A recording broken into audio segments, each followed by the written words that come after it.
Studies belief. Hello students, today we are discussing about of economics chapter 3 money and credit. In this chapter we are discussing loan activities of banks.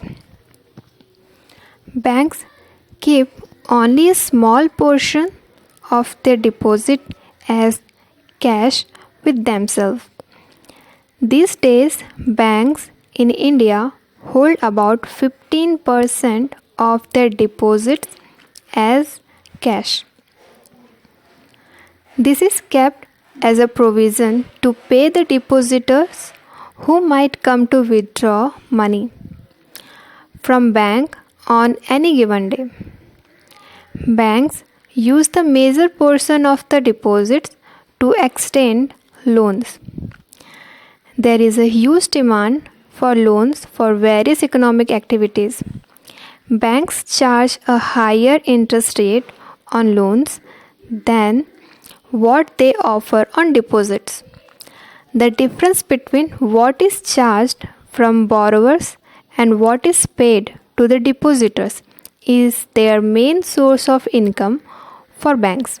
Two different credit situations. Credit loan refers to an agreement in which the lender supply the borrower with money, goods or services in return for the promise of future payment.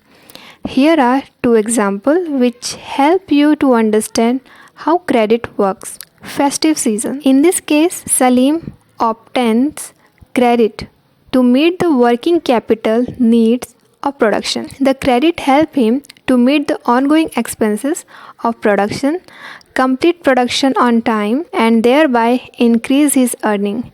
In this situation, credit helps to increase earnings and therefore the person is better off than before. Swapna's problem.